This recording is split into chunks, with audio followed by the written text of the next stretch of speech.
À Jésus-Christ soit la gloire, à Jésus-Christ soit la gloire, à Jésus-Christ soit la gloire, au Père, au Saint-Esprit, que le Dieu de grâce me saisisse pour me permettre de continuer ce message, qui je pense cette fois-ci va être vraiment la dernière vidéo. Bonjour à tous, bonsoir à tous, que Dieu vous bénisse, bonne persévérance en Jésus-Christ, car il est bien de commencer la route avec le Seigneur Jésus, mais il faut surtout bien terminer donc cette marche chrétienne pour être récompensé et partir aux noces de l'agneau et surtout entrer dans la vie éternelle, dans la présence de Dieu. C'est surtout ce qui est important. Voilà. Donc, je continue et je pense, j'espère que ce sera vraiment la dernière vidéo donc pour clore le sujet. Je m'étais donc arrêté au chapitre 10 du livre de l'Apocalypse au verset 7 qui permet de faire le lien entre ce que l'apôtre Paul a reçu lorsqu'il écrivait aux Corinthiens, et naturellement c'est à toute l'église du Seigneur Jésus qu'il écrit, de tous les âges. Donc il avait bien dit que le mystère de l'enlèvement de l'église qu'il annonçait se réaliserait au son de la dernière trompette de Dieu, et au chapitre 10 de l'Apocalypse au verset 7, il est dit quand l'ange, le septième ange sonnerait donc de la dernière trompette, la septième trompette par le septième ange, le mystère justement que Dieu avait annoncé à ses prophètes allait donc se réaliser, et on peut faire le lien entre ce qui est dit là et ce que l'apôtre Paul a dit au chapitre 15 de 1 Corinthiens concernant l'enlèvement de l'église. Alors, je voulais vous faire remarquer aussi quelque chose. Ensuite, au chapitre 11, vous avez deux hommes. Vous avez deux hommes qui sont deux prophètes de l'Apocalypse, deux prophètes donc qui vont exercer leur ministère pendant 3 ans et demi. Donc ça, vous pouvez le lire, c'est dans le chapitre 11 de l'Apocalypse. Deux prophètes qui vont exercer leur ministère durant 3 ans et demi, et ils vont, au bout des 3 ans et demi, ils vont être mis à mort, donc à Jérusalem. Donc ils seront durant 3 jours et demi, une fois qu'ils sont mis à mort, durant 3 jours et demi, ils sont sur la place publique de Jérusalem, et tout le monde peut les voir dans le monde entier. On ne permet pas qu'ils soient enterrés, donc leur cadavre reste là pendant 3 jours et demi à la face de tout le monde. Donc ils ont exercé leur ministère pendant 3 ans et demi, avec une particularité, c'est qu'on reconnaît qu'ils sont exactement comme Moïse et Élie. Ils sont comme Moïse et Élie. Alors sur ça aussi, je voulais vous dire, donc le même serviteur dont je parle dans la vidéo précédente, qui disait que voilà, Paul n'avait pas pu faire le lien avec l'Apocalypse dans ce qu'il disait, parce que l'Apocalypse n'avait pas encore été écrit à l'époque où Paul écrivait l'épître aux Corinthiens. Il dit, ce serviteur de Dieu, que Dieu le bénisse, que Dieu l'aide, que Dieu le fortifie, que Dieu l'encourage dans le ministère qu'il a reçu de Dieu et dans l'œuvre qu'il fait, mais c'est juste que s'il n'a pas sur certaines choses, certaines compréhensions, il ne vaut mieux pas en parler. Tout simplement. Parce que lui, il dit, par exemple, ces deux hommes-là, il dit, c'est Élie qui a réellement vécu à l'époque de Jézabel, donc il y a bien des siècles en arrière par rapport à nous. Il dit que c'est ce prophète Élie qui va revenir, ainsi que Enoch. Il dit que c'est Élie, le prophète Élie, qui a vécu là, il y a bien des siècles en arrière. Et c'est Enoch aussi, Enoch que nous retrouvons, donc Élie dans le livre des rois, notamment 2 rois. On lit toute l'histoire d'Élie à l'époque de cette très méchante femme, l'épouse d'Akab, donc Jézabel, qui entraînait tout le peuple d'Israël dans les abominations, notamment l'adoration des Baals, des Astartés, avec tous les serviteurs de Baal et d'Astarté donc. Et il dit que c'est vraiment cet Élie-là, le Élie qui a vécu à cette époque-là, qui reviendra, ainsi que Enoch. Alors heureusement que Moïse est mort, c'est parce que si Moïse n'était pas mort, il aurait dit que c'est vraiment Moïse qui reviendrait aussi. Bon, ça doit pas. Bon, je rigole, mais c'est juste un peu pour ne pas trop dramatiser ce que dit ce serviteur de Dieu. En fait, pourquoi il dit que il peut pas dire que c'est Moïse parce que Moïse est déjà mort et nous savons que Dieu nous dit que en Hébreu chapitre 9, je crois, 9, 27, il est dit que nous avons qu'une seule vie, après quoi vient le jugement. Donc il ne peut pas dire que c'est Moïse qui reviendra. Moïse est bien mort. On sait que Moïse est passé par la mort physique et terrestre et que le diable même a disputé le corps de, de Moïse avec l'ange de Dieu. Donc il ne peut pas dire que c'est Moïse qui reviendra. Mais par contre, il a été cherché, il a été cherché pour pouvoir justifier ce qu'il dit.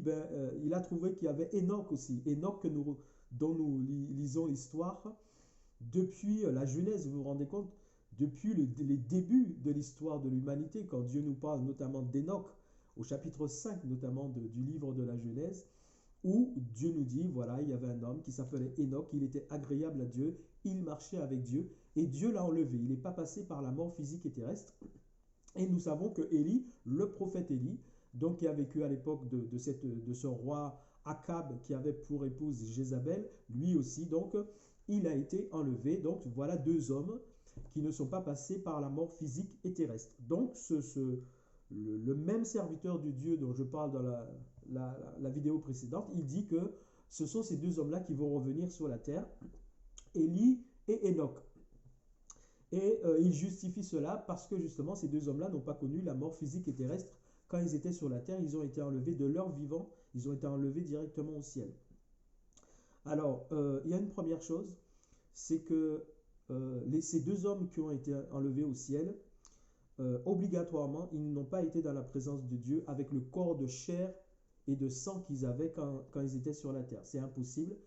La chair et le sang ne peuvent pas hériter du royaume de Dieu. Ça, on revient encore au chapitre 15 de 1 Corinthiens. La chair et le sang ne peuvent pas hériter du royaume de Dieu. Ce qui veut dire que deux hommes qui ont vécu depuis tant de siècles sur la terre et qui ont été enlevés, même s'ils ne sont pas passés par la mort physique et terrestre, ils ont été enlevés directement de leur vivant auprès de Dieu.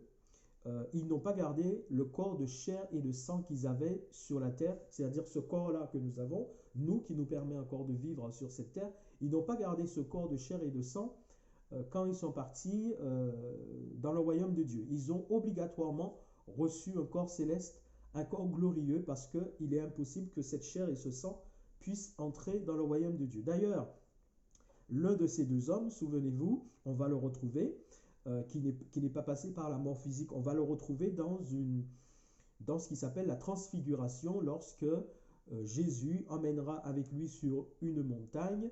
Il emmènera donc Pierre, Jacques et Jean avec lui, et que Jésus va être transfiguré.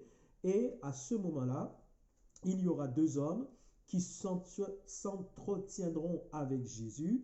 Et ces deux hommes-là, donc c'est Moïse et Élie. Donc on sait que Moïse est bien passé par la mort physique et terrestre, et Élie a été enlevé, mais on les retrouve là, dans ce récit concernant la transfiguration, où Jésus s'entretient avec Moïse et Élie. Donc c'est, d'ailleurs, il est bon de remarquer que Pierre ne savait pas, les apôtres à cette époque-là de Jésus n'avaient pas, comme nous, les médias d'aujourd'hui, la technologie d'aujourd'hui, les téléphones, les iPads, les tablettes, tout ça, les télévisions, il n'y avait pas Internet, donc ils ne pouvaient pas savoir à leur époque, Pierre, Jacques, Jean ne pouvaient pas savoir à quoi ressemblaient Élie et Moïse, ils n'avaient aucune image, aucune photo de Moïse et Élie, mais ils savaient donc que c'était Moïse et Élie, et ça c'est Dieu qui le leur a révélé, c'est l'Esprit de Dieu qui leur a révélé cela, exactement comme lorsque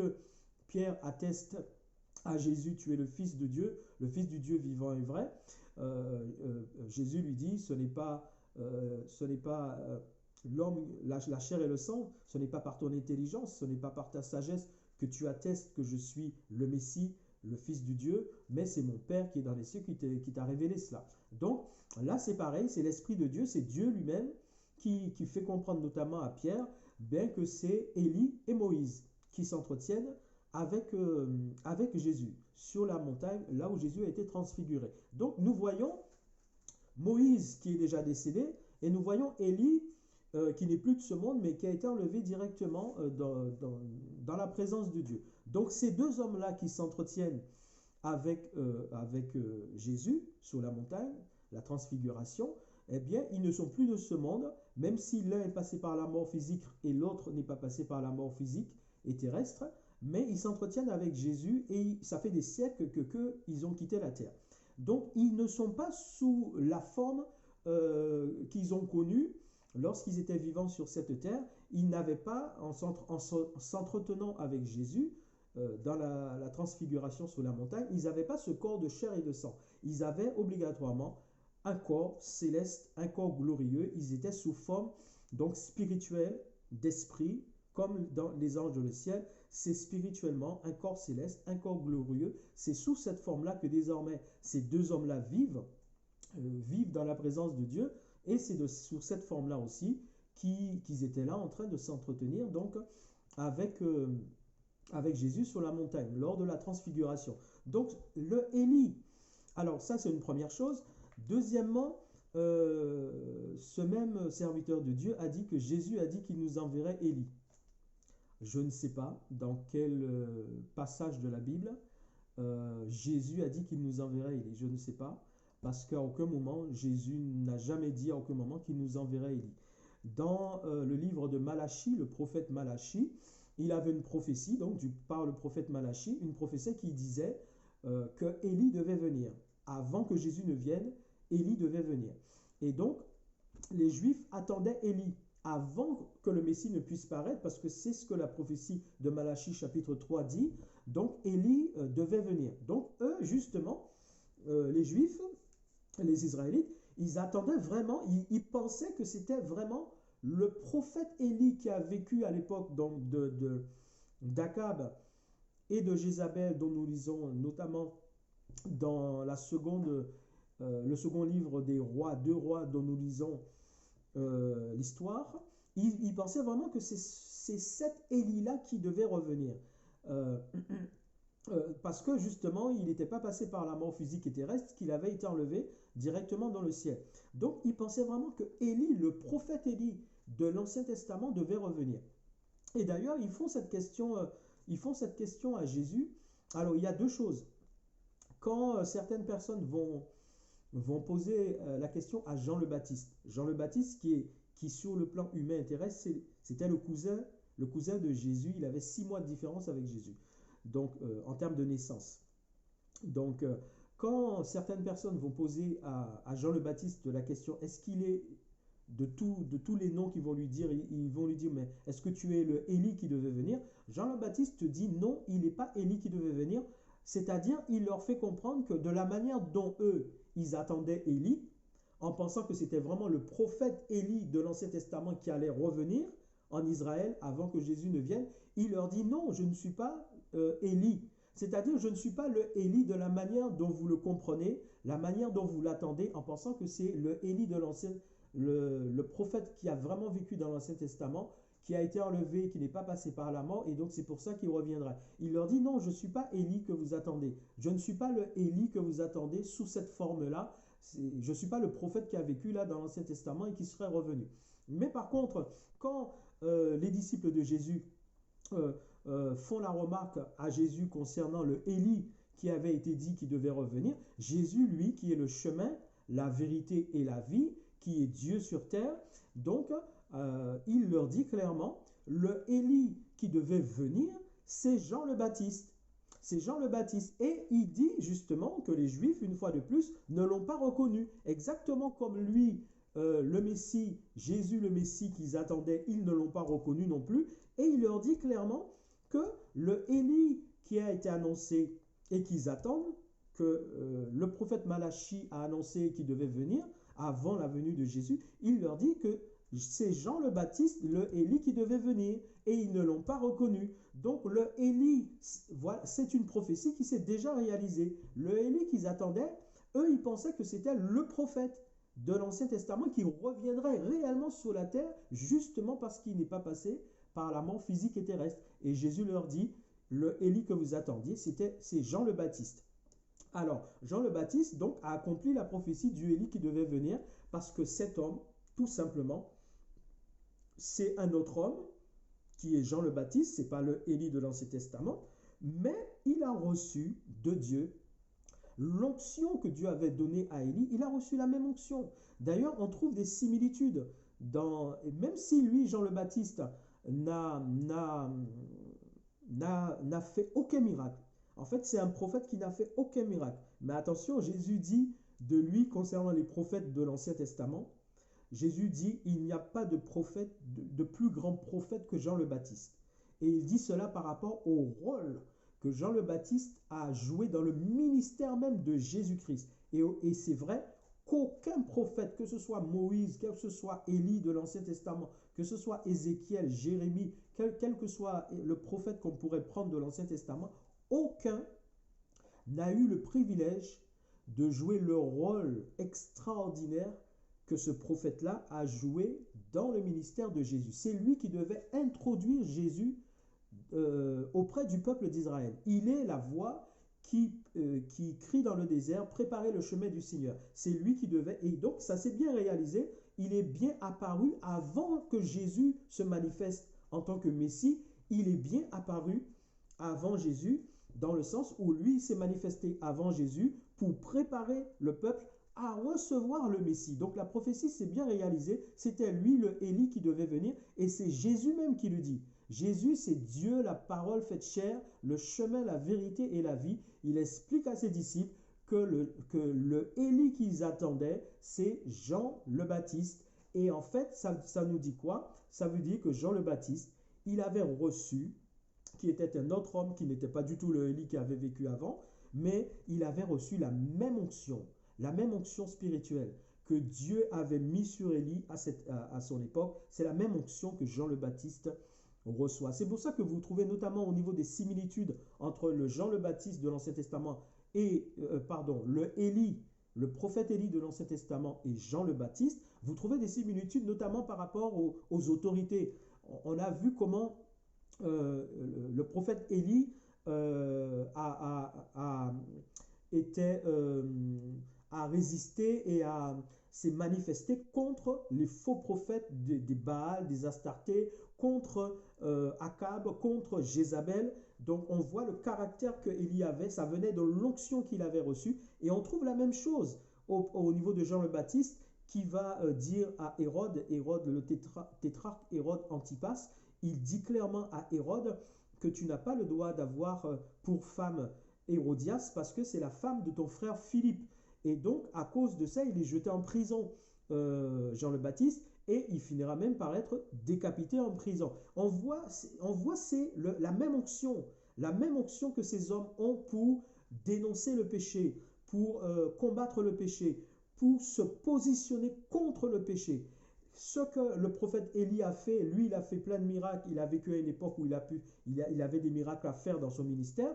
Jean le Baptiste qui n'a fait aucun miracle, mais par rapport où on voit la manière de conduire le ministère, on voit que lui aussi, il s'est positionné clairement par rapport à l'autorité en place lorsqu'il devait dénoncer ce qui n'allait pas au niveau de l'autorité. Donc c'est l'onction que le prophète Élie avait, que Jean le Baptiste avait aussi reçu pour son ministère. Voilà. Et donc c'était bien, la prophétie s'est bien réalisée, c'est Jean le Baptiste, c'était le Élie qu'ils attendaient, mais une fois de plus, ils ne l'ont pas reconnu comme ils n'ont pas reconnu Jésus. Et donc là, c'est la même chose. Concernant ces deux hommes où on voit que leurs deux ministères sont identiques au ministère de Élie le prophète de l'Ancien Testament et le ministère de Moïse, ce n'est pas, et donc cet homme de Dieu dit, c'est Élie et Enoch qui vont revenir sur la terre là pour accomplir ce ministère pendant les 3 ans et demi. Ce n'est pas Élie qui a vécu là dans l'Ancien Testament, ni Enoch qui a vécu depuis le début de l'humanité dans le chapitre 5 du livre de la Genèse, depuis les premiers hommes, depuis l'histoire de l'humanité dès le début. Ce n'est pas ce Enoch-là non plus qui reviendra. Ce n'est ni Élie le prophète, ni Enoch qui a été enlevé, qui reviendront sur la terre. Ce sont deux hommes, comme vous et moi, de notre génération, de notre époque, qui chacun recevra, l'un recevra l'onction que Dieu avait mise sur Élie le prophète, comme il a mis la même onction sur Jean le Baptiste. c'est cette même onction que Dieu mettra sur un homme, l'onction qu'il avait donnée à Élie le prophète, qu'il avait donnée aussi à Jean le Baptiste, c'est la même onction que Dieu mettra sur un homme. Et c'est pour ça que son ministère s'identifie au ministère de Élie le prophète. Et l'autre, Dieu lui donnera exactement la même onction qu'il avait mise sur Moïse, il mettra cette même onction sur cet homme-là. C'est pour ça que son ministère va s'identifier à ce qu'on a connu du ministère de Moïse. Et c'est pour ça que ces deux hommes-là, on voit que dans leur ministère, au niveau des manifestations, des prodiges qui se passent, eh bien, on trouve des manifestations spirituelles, surnaturelles de ce qu'ils peuvent faire à travers l'onction que Dieu met sur eux. On trouve des choses qui ressemblent, on trouve des similitudes entre ce qui s'est passé dans le ministère de Élie et ce qui s'est passé dans le ministère de Moïse. Voilà. Donc, il est dit que c'est Élie et Moïse, ce sont deux hommes d'aujourd'hui, de notre génération, comme vous et moi. Un recevra l'onction que Dieu avait donnée au prophète Élie, qu'il avait aussi donnée à Jean le Baptiste, et l'autre recevra l'onction que Dieu avait donnée à Moïse et ces hommes-là. Donc, ils conduisent pendant 3 ans et demi, ils avertissent la terre des jugements de Dieu. Ils sont là, ils troublent la terre. D'ailleurs, ils perturbent la terre. Ils perturbent la terre à cause des prophéties qu'ils annoncent, à cause des jugements de Dieu qu'ils annoncent, et à cause du fait que si on veut leur faire du mal, ben, Dieu a mis en eux ces onctions, l'onction du prophète Élie, l'onction de Moïse, et ils manifestent contre leur ennemi des choses similaires à ce qu'on voit au niveau du ministère du prophète Élie et du ministère de Moïse. Voilà. Et au bout des 3 ans et demi, donc ce ne sont pas, c'est vraiment deux hommes de nos jours, hein. Ce n'est ni Enoch et ni Élie qui reviendra. Et donc, au bout des 3 ans et demi, ils seront mis à mort par l'Antichrist, ils seront mis à mort et leur cadavre restera pendant 3 jours et demi sur la place publique de Jérusalem, où aujourd'hui, comme on le sait, avec tous les médias que nous avons et toute la technologie que nous savons très bien qu'aujourd'hui, nous pouvons être informés de tout ce qui se passe dans le monde entier à l'instant T avec Internet, et nous pouvons voir à travers nos téléphones, nos tablettes, nos téléviseurs, nous pouvons voir en direct tout ce qui peut se passer dans les 4 coins du monde à travers Internet. Donc, c'est comme ça que ces hommes-là, justement, c'est comme ça qu'on pourra voir leur cadavre sur la place publique de Jérusalem pendant 3 jours et demi. Le monde entier pourra les voir. Regardez bien ce qui se passe. Pendant ces 3 jours et demi,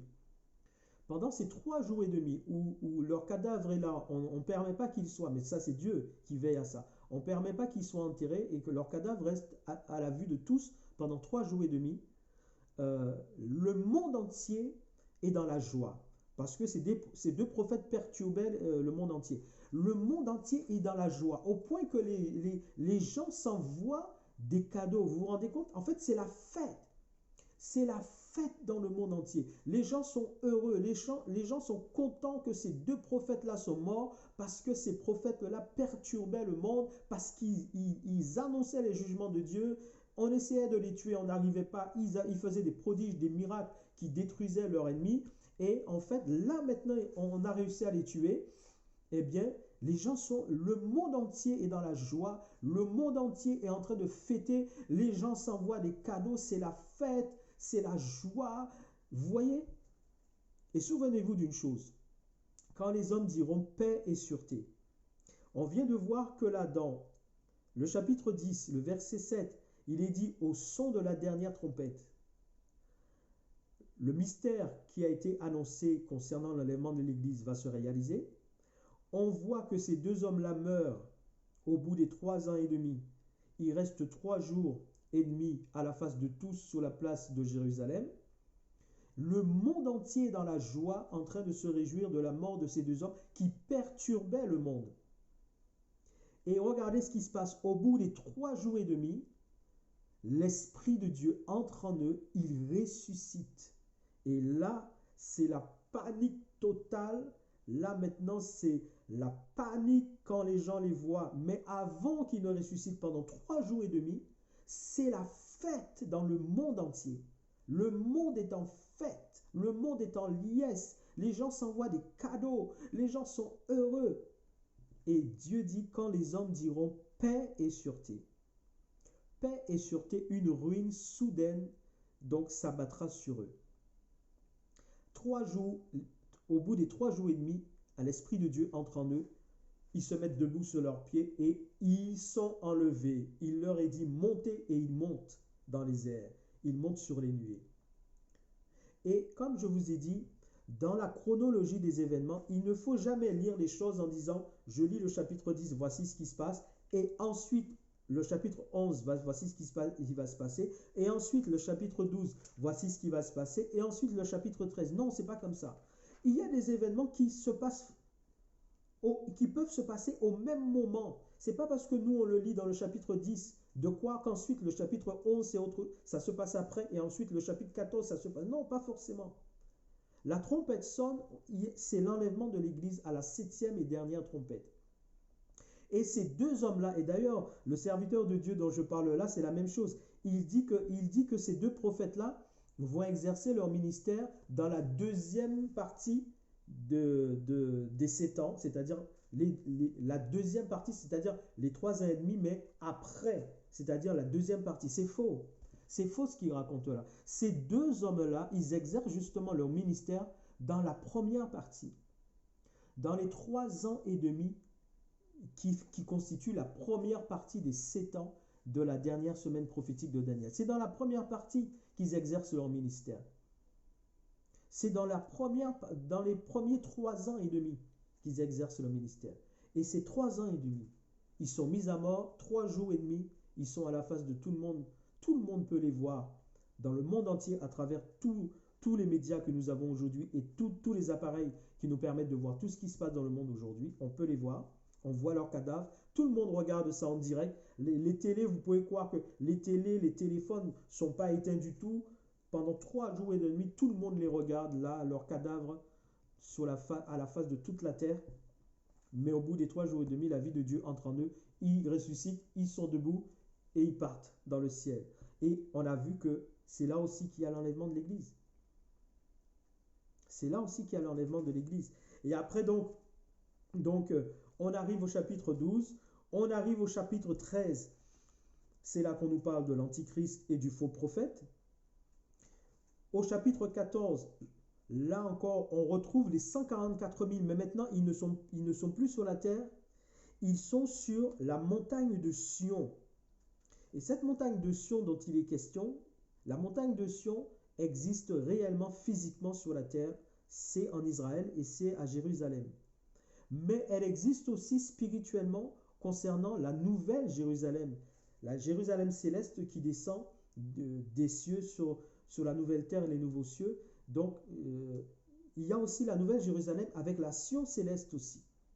On retrouve ces 144 000, mais là, vous voyez, ils ne sont plus sur la terre au moment où la terre subit tous les jugements. Ils sont sur la montagne de Sion avec Jésus. Et après, il y a 3 anges qui proclament les jugements de Dieu. Et regardez ce qui se passe. Dans le chapitre 14, il y a 3 anges qui proclament les jugements de Dieu. Je lis au chapitre 14 et le verset 13. Je lis même au verset 12 du chapitre 14. Il est dit, c'est ici la persévérance des saints. La persévérance des saints. C'est qui les saints? Les saints, ce sont les chrétiens là. Ici, là, ce sont les chrétiens. Ce sont les enfants de Dieu. Là, les saints, c'est ici la persévérance des saints qui gardent les commandements de Dieu et la loi de Jésus. Et j'entendis du ciel une voix qui disait, écrit, écoutez bien, heureux dès à présent les morts qui meurent dans le Seigneur. La persévérance des saints, ils sont encore sur la terre et il arrive qu'ils soient mis à mort. Ils meurent en Christ. Les morts qui meurent dans le Seigneur, oui, dit l'Éternel, afin qu'ils se reposent de leurs travaux, car leurs œuvres les suivront. Et c'est pour ça que je vous dis en termes de chronologie, il ne faut pas quand vous lisiez, vous passez de chapitre en chapitre, que vous puissiez dire, voici ce qui se passe maintenant et voici ce qui va se passer après et voici... Non, pas forcément. Vous pouvez lire 3-4 chapitres où les choses se passent au même moment en fait.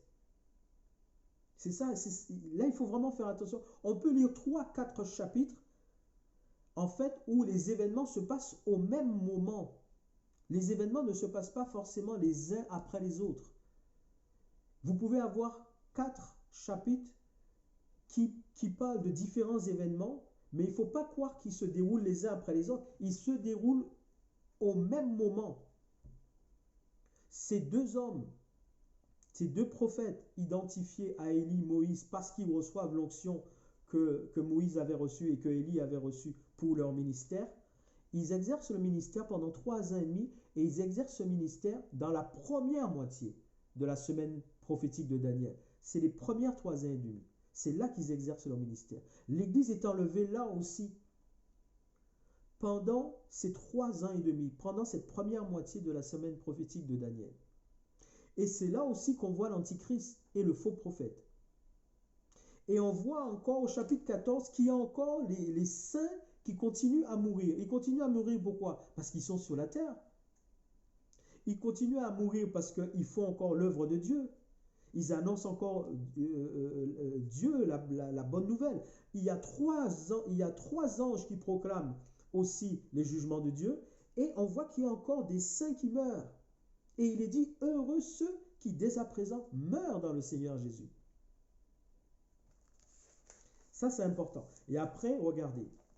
Après, on arrive au chapitre 15. Et regardez bien, je vous avais dit, au chapitre 6, quand il y a eu les premiers événements où les hommes ont dit au chapitre 6, les hommes disaient aux montagnes, tombez sur nous, cachez-nous devant la face de celui qui est assis sur le trône et devant l'agneau, devant la colère de l'agneau. Je vous disais que ce sont les hommes sur la terre qui disaient devant la colère de l'agneau, car le jour de la colère de l'agneau est venu. D'accord? Mais vous avez des fois dans certaines choses, vous avez les prémices d'une chose, vous avez les prémices et vous avez la chose réellement qui arrive ensuite. Vous avez les premiers événements d'une chose, mais vous avez le contenu réel de la chose qui arrive ensuite. Et ça c'est les hommes qui disaient que le jour de la colère de Dieu est venu. Parce qu'il y avait déjà des événements qui arrivaient sur la terre. D'accord? Mais regardez au chapitre 15. Puis je vis dans le ciel, chapitre 15 de l'Apocalypse, un autre signe grand et admirable, 7 anges qui tenaient 7 fléaux, les derniers. Donc après les 7 trompettes, quand le dernier sceau du livre est ouvert et qu'il va y avoir 7 trompettes qui vont sonner, et il y aura la dernière trompette, la 7e, où on peut faire le lien entre l'enlèvement de l'Église à la dernière trompette, comme cela est annoncé dans 1 Corinthiens chapitre 15. Après la dernière trompette, il va encore y avoir 7 coupes de la colère de Dieu. Ça veut dire qu'il y a encore plein de choses qui se passent sur la terre. Et là, effectivement, nous allons réellement entrer dans la deuxième partie, dans la deuxième moitié, dans les 3 ans et demi, la deuxième partie, c'est-à-dire l'autre 3 ans et demi. Là, en fait, ça va se passer tout ça dans les 3 ans et demi suivants, la deuxième moitié de la dernière semaine prophétique de Daniel. Et regardez ce qu'il dit. Ils disent, donc, je vis un grand signe, et un signe grand et admirable, 7 anges qui tenaient 7 fléaux, les derniers fléaux qui vont arriver sur la terre. Et écoutez bien ce qu'il dit. Et ça, ce sont les anges de Dieu, les serviteurs de Dieu qui disent ça. Ils disent, car par eux, par ces 7 anges et ces 7 coupes de la colère de Dieu, car par eux s'accomplit la colère de Dieu. Car par eux s'accomplit la colère de Dieu. Souvenez-vous que Dieu ne nous a pas destinés à la colère. Il nous a destinés à l'acquisition du salut par Jésus-Christ. D'accord?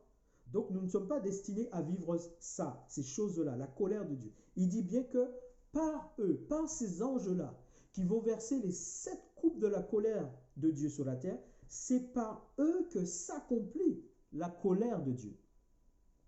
Donc quand au chapitre 6, il y a déjà des événements fâcheux qui arrivent à la terre et les hommes disent cachez-nous devant la face de celui qui est assis sur le trône et devant l'agneau, car le jour de la colère de l'agneau est venu. Ça, ce sont les hommes qui disent ça. Ce sont les hommes qui disent ça. Mais ça, ce n'était que les prémices.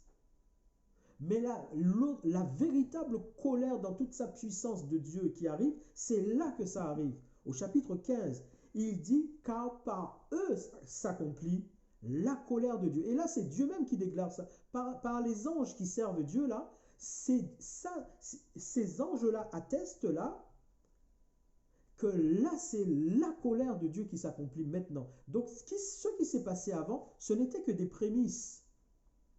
Dans les premiers 3 ans et demi, la première moitié de la dernière semaine prophétique de Daniel, les premiers 3 ans et demi, ce qui s'est passé là, ce n'était que des prémices. Même s'il s'est passé des choses très fâcheuses, ce n'était que les prémices. Mais la colère même de Dieu s'accomplit maintenant à partir du chapitre 15. Et ça s'accomplit dans la deuxième moitié, les 3 ans et demi suivants. C'est là que ça s'accomplit. Car par eux s'accomplit la colère de Dieu. Et là, il va décrire tout ce qu'il va voir. Il y aura les 7 coupes de la colère de Dieu qui vont tomber sur la terre. Et là, il y aura notamment la chute de Babylone. Parce qu'il ne faut pas oublier que Babylone, c'est tout ce système religieux corrompu qui prétend être le représentant de Dieu sur la terre, alors que ça a toujours été un fief de sorcellerie, de magie, d'idolâtrie, de pornographie, de mensonges, de tromperie. Et tout ce système maléfique de l'ennemi qui est Babylone n'est pas encore tombé. Et là, il y aura dans cette deuxième partie des 3 ans et demi, la deuxième moitié, donc les 3 ans et demi suivants, là, il va y avoir aussi la chute de Babylone. Et il est bien dit que par ces 7 anges qui vont verser les 7 coupes de la colère de Dieu, c'est par eux que s'accomplit la colère de Dieu. Ce n'est pas avant. Ça, avant au chapitre 6, ce sont les hommes qui disaient que le jour de la colère de Dieu est venu. Mais là, les anges, eux, déclarent que c'est par ces 7 anges et ces 7 coupes de la colère de Dieu que s'accomplit la colère de Dieu. Donc avant, c'était que des prémices. Et la colère de Dieu, c'est vraiment là qu'elle s'accomplit, notamment avec la chute de Babylone. La chute de Babylone. Voilà, donc on passe le verset 17, au chapitre 17, chapitre 18, on voit tout ce qui se passe. Et au chapitre 19, donc là encore, on trouve l'Église. On trouve l'Église qui est dans la présence de Dieu, devant l'agneau, devant le trône, en train de célébrer, de louer l'Éternel. Et après, toujours dans ce chapitre 19, on a donc Jésus qui revient et le diable, au chapitre 20, le diable qui va être enfermé pour 1000 ans. Donc, le diable va être pris, enfermé dans un abîme, enchaîné pour 1000 ans. C'est pour ça que Jésus va venir pour régner pendant 1000 ans. On appelle ça le millénium. Pendant 1000 ans, Jésus va établir son règne sur la terre avec l'Église qui est déjà enlevée, qui revient avec lui. Il va régner pendant 1000 ans. D'accord? C'est le millénium. Mais avant donc que le diable soit enfermé dans l'abîme pendant 1000 ans, donc il ne pourra plus séduire la terre, les nations, tout ça. Donc, qu'est-ce qui va se passer? Le faux prophète, il y a eu la chute de Babylone, il y aura aussi la prise du faux prophète et de l'antichrist qui seront déjà jetés dans les temps ardents de feu et de soufre. Et regardez bien au chapitre 20, qu'est-ce qui est dit?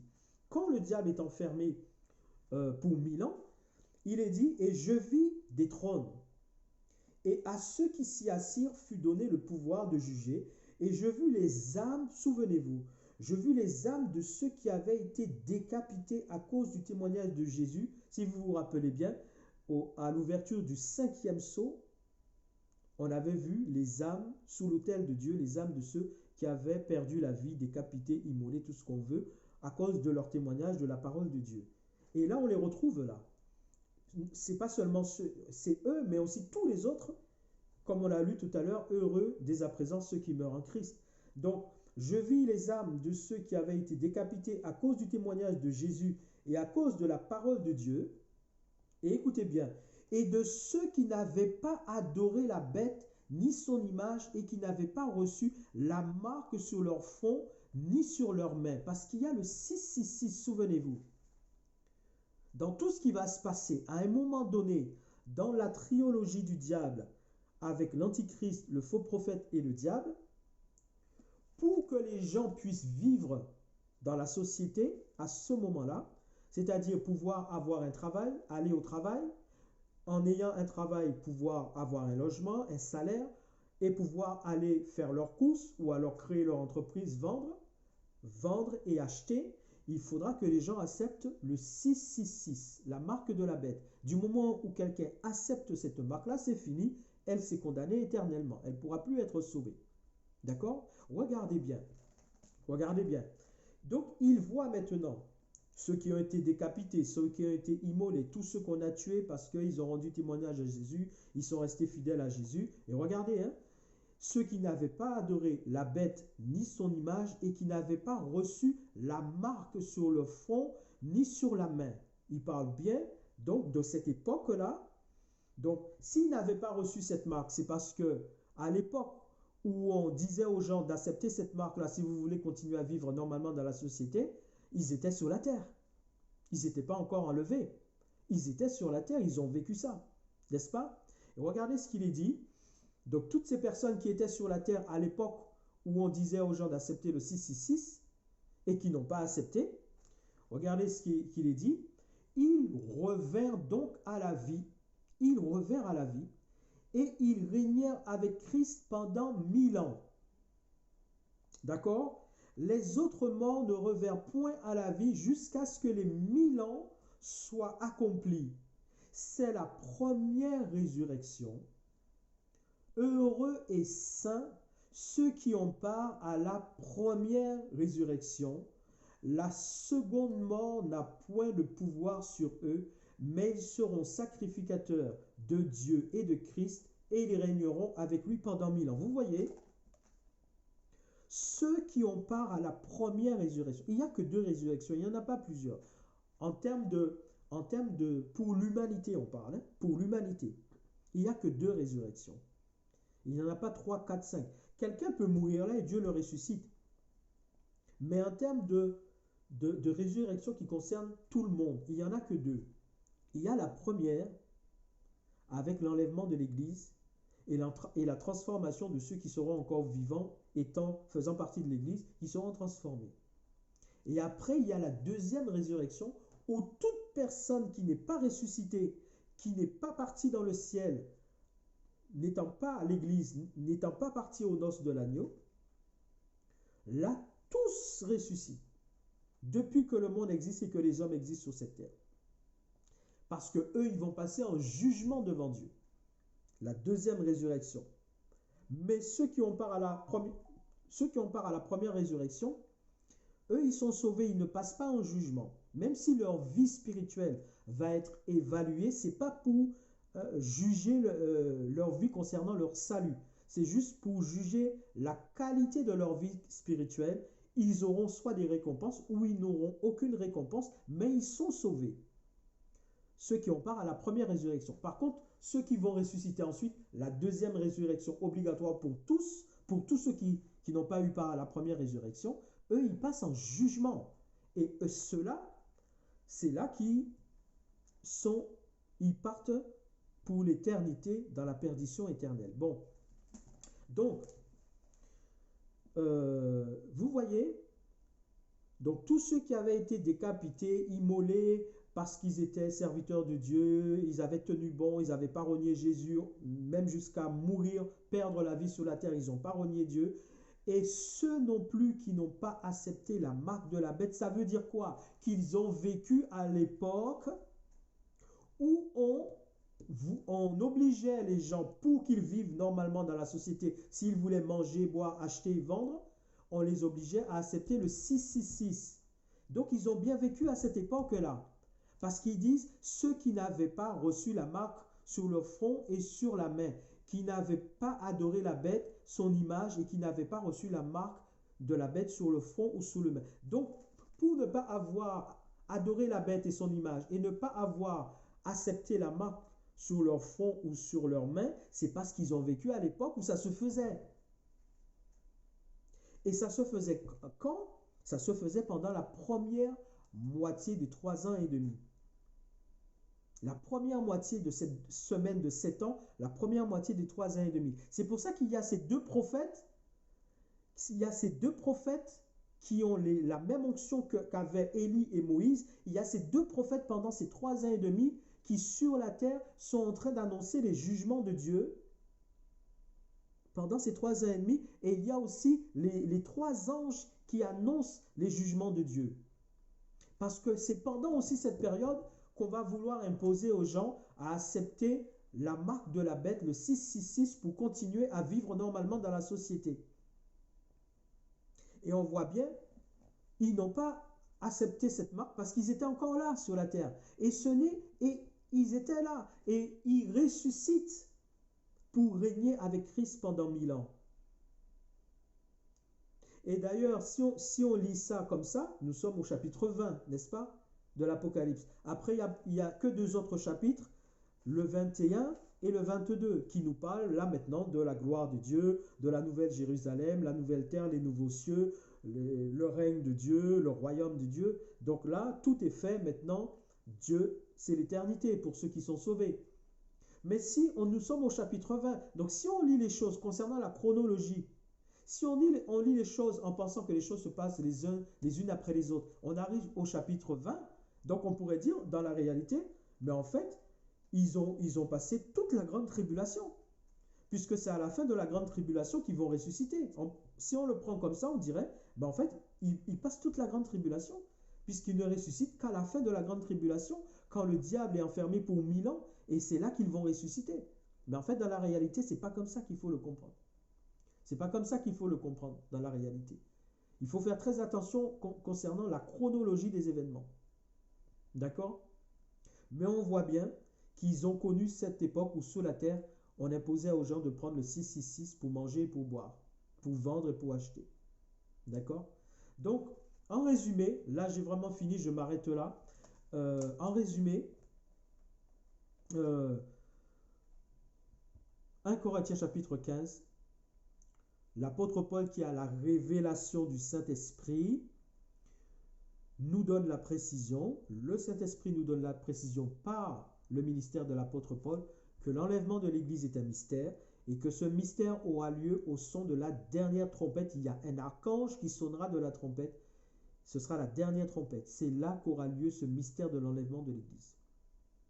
Ensuite, dans l'Apocalypse, il y a un livre que Jésus ouvre, scellé de 7 sceaux.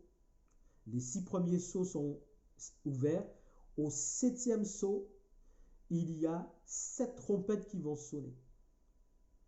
Et à la 7e trompette, chapitre 10, verset 11, verset 7, il nous est dit que c'est là que s'accomplira le mystère qu'avaient annoncé les prophètes de Dieu. Même s'il est dit prophète et que l'apôtre Paul était un apôtre peut aussi exercer le ministère de prophète. Parce qu'un apôtre, en fait, il peut exercer tous les ministères. À un moment donné, Dieu peut l'utiliser comme apôtre. À un autre, comme c'est un apôtre, Dieu peut l'utiliser à un moment donné faisant office de prophète, faisant office de docteur de la loi, faisant office de pasteur, faisant office d'évangéliste, faisant office d'apôtre, faisant office de prophète. Un apôtre, il peut chapeauter tous les ministères. Et donc le Saint-Esprit et Jésus peut le saisir à tout instant dans son ministère d'apôtre pour le faire officier en tant qu'apôtre, en tant que prophète, en tant qu'évangéliste. Donc, la dernière trompette dont il est question, la 7e, c'est au chapitre 10, verset 7 de l'Apocalypse qu'on voit que cette trompette va être sonnée. Et on voit aussi les 2 prophètes de l'Apocalypse qui ont exercé pendant 3 ans et demi leur ministère. C'est là qu'ils sont mis à mort pendant les premières 3 ans et demi, et ils sont mis à mort au bout de ces 3 ans et demi. Leurs cadavres qui sont pendant 3 jours et demi à la face de tous dans le monde entier, sur la place de Jérusalem. Le monde entier peut les voir à travers nos téléphones, nos tablettes, nos télévisions. Le monde entier peut les voir partout. Et on voit qu'au bout des 3 ans et demi, l'Esprit de Dieu entre en eux. Ils se relèvent et ils sont enlevés. Et au chapitre 15, on voit qu'il y a 7 anges avec 7 coupes de la colère de Dieu. Et là, il est dit clairement que c'est par eux que s'accomplit la colère de Dieu. Ce à quoi Dieu ne nous a pas destinés. La véritable colère de Dieu. Au départ, c'était que des prémices. La véritable colère de Dieu s'accomplit par eux. Notamment, on a l'antichrist qui va être pris, le faux prophète qui va être pris, Babylone qui va chuter. C'est la véritable colère de Dieu. Et le diable qui va être pris, enfermé pendant 1000 ans, le millénium, et on voit que il y a la résurrection de tous ceux qui n'ont pas accepté la marque de la bête, qui ont été décapités, qui ont perdu leur vie parce qu'ils ont été fidèles à Jésus, ils n'ont pas accepté la marque de la bête, ils n'ont pas accepté le 666, ils ressuscitent pour régner avec Christ pendant 1000 ans. Donc, l'enlèvement de l'Église arrive très bientôt, parce que ces événements-là ne sont pas loin dans le temps. Ça arrive là, bientôt.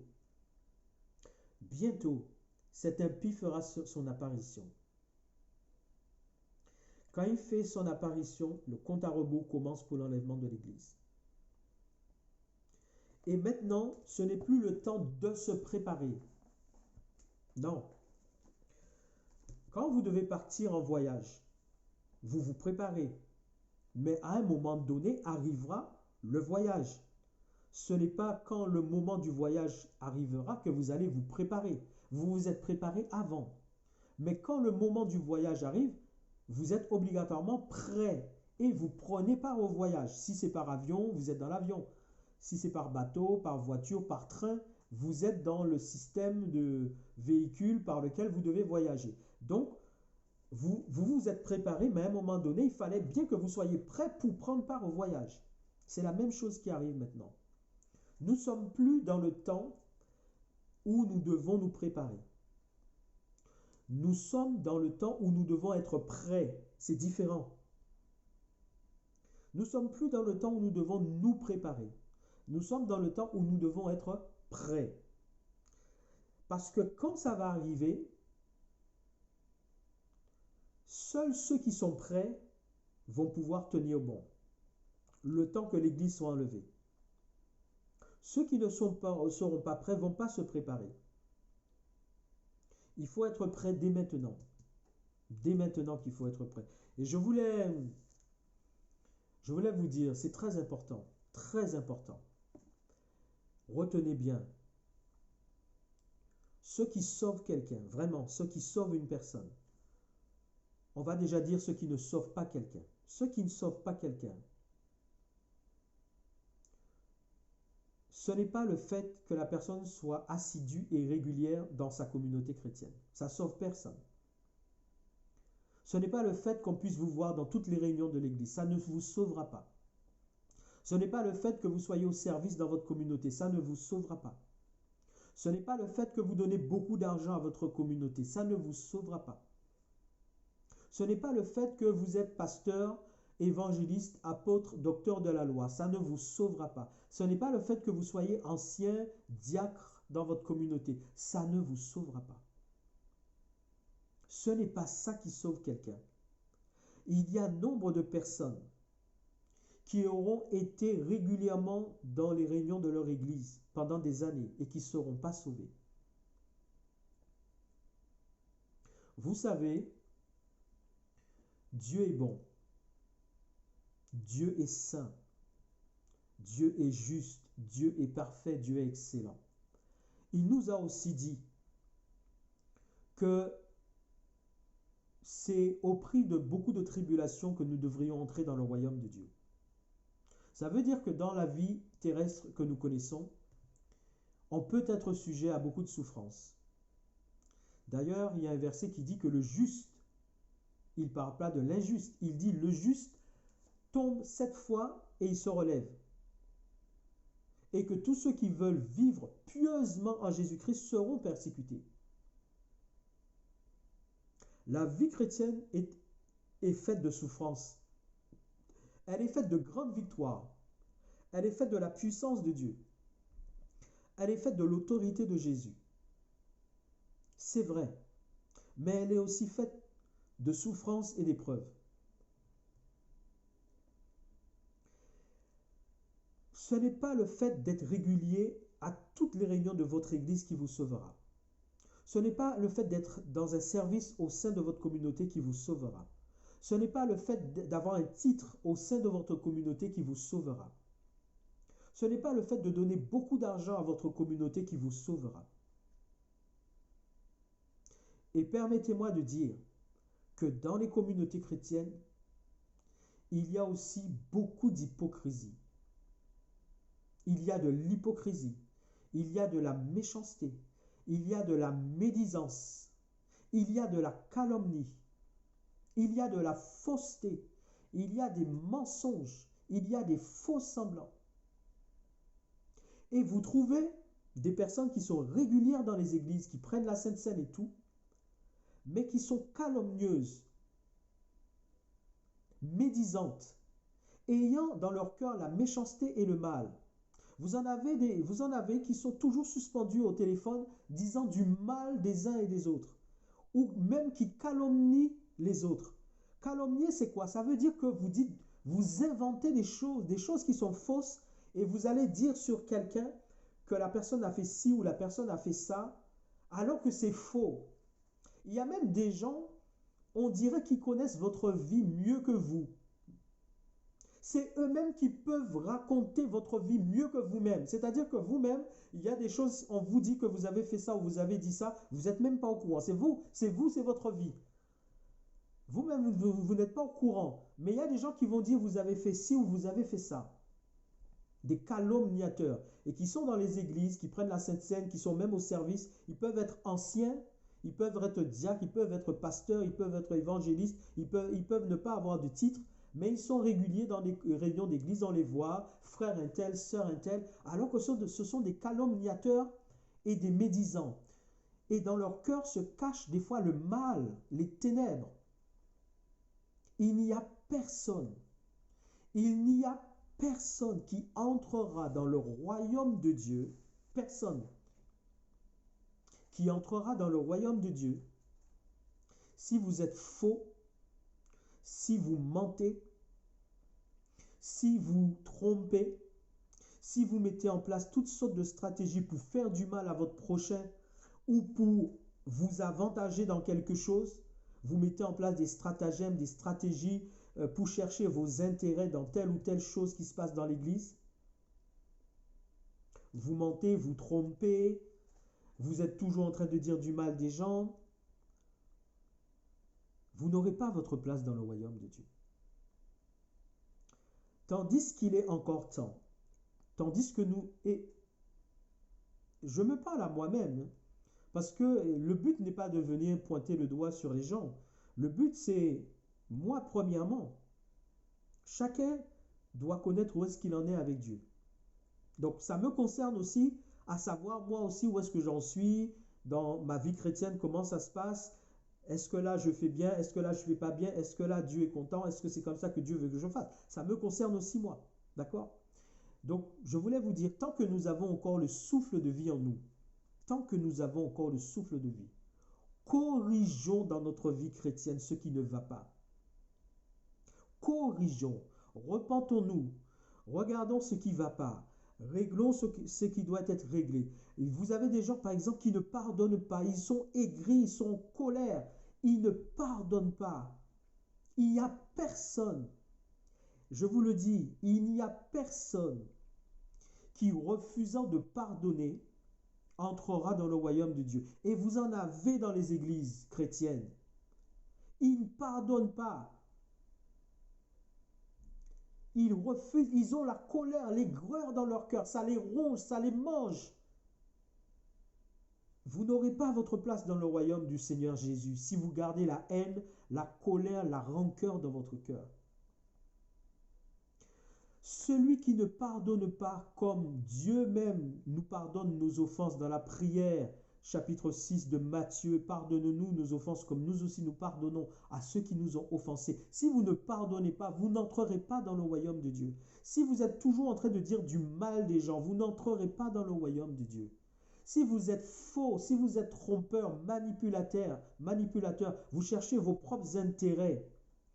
Et je voudrais aussi dire aux serviteurs, si vous prêchez des faussetés, vous manipulez les enfants de Dieu pour chercher vos intérêts, vous n'entrerez pas dans le royaume de Dieu. vous n'entrerez pas dans le royaume de Dieu. Faisons attention. Enfants de Dieu, chrétiens, corrigeons chacun de nous, moi y compris, corrigeons chacun de nous dans nos vies chrétiennes ce qui ne va pas. Repentons-nous, tenons-nous dans la présence de Dieu. Dieu nous parlera toujours, nous montrera ce qui va pas.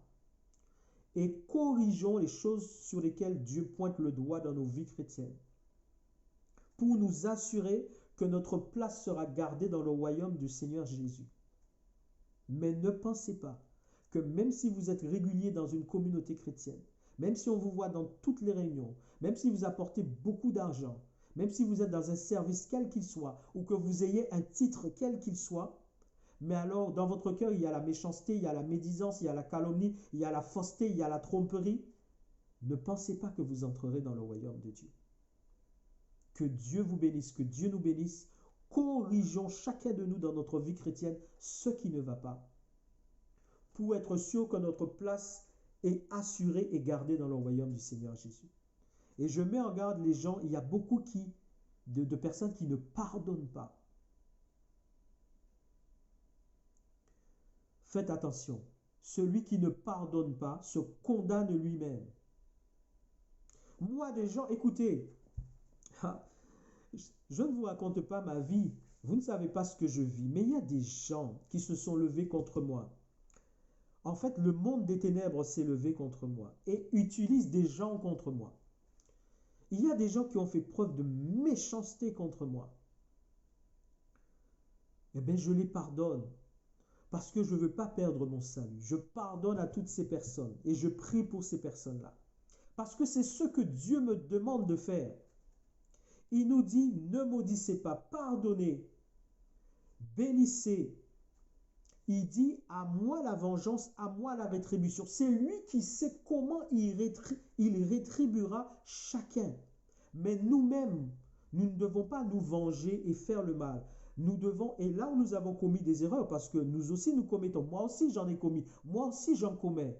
Je commets des erreurs aussi. Là où moi je commets des erreurs, je dois aussi demander pardon, me repentir et éviter de commettre les mêmes erreurs. D'accord? Mais moi aussi, il y a des gens qui mettent d'une méchanceté que vous ne pouvez pas imaginer, d'une méchanceté, sans compter tous ceux qui œuvrent dans les ténèbres contre moi. Mais ces gens-là, je ne dois pas leur en vouloir. Dieu ne me demande pas de les juger, de les condamner. Donc je fais attention à ça. Pour prier pour ces personnes, prier pour leur salut. Après, ça ne garantit pas qu'elles seront sauvées. Ça dépend de leur choix avec Dieu. Mais moi, pour mon salut, je dois veiller à ne pas me laisser entraîner dans la haine contre ces personnes. Et les gens qui ne vous pardonnent pas, si vous devez leur pardonner. Si elles ne vous pardonnent pas, ça ne vous concerne pas. Vous êtes libre avec Dieu. Mais je vous le dis, ce n'est pas le temps de se préparer, c'est le temps d'être prêt. La prochaine vidéo que je vais faire, je vais vous apporter un message que j'ai reçu récemment. Je vais vous apporter un message que j'ai reçu récemment, pas plus tard que le lundi 8 avril 2024. Il y en a d'autres que j'ai reçus, que je n'ai pas encore diffusés, parce que même quand on reçoit un message, on n'a pas toute la révélation de la compréhension et des détails du message. On peut recevoir un message, mais on n'a pas tout le contenu du message. Donc on ne peut pas forcément faire une vidéo parce qu'il faut que Dieu nous explique le message. Jésus revient bientôt. C'est le temps d'être prêt. Que chaque enfant de Dieu corrige dans sa vie chrétienne ce qui doit être corrigé. Mais je vous le dis, ne gardez contre personne, quel que soit ce que les gens vous font, ne gardez contre personne ni haine, ni rancune, ni colère. Ne cherchez à faire du mal à personne. Ne mettez en place aucune stratégie pour vous venger, pour vous faire du mal, même si les gens sont méchants avec vous, même s'ils mettent en place des stratagèmes, des stratégies. Plus les choses passent, plus vous voyez qu'ils essaient de vous faire du mal. Vous restez dans la présence de Dieu. Mais vous, en fait, le piège, je vous explique. Le piège, du diable, c'est de vous pousser à faire ses œuvres à lui. Et donc, il va mettre en place contre vous des choses pour vous pousser à agir comme lui, il agit.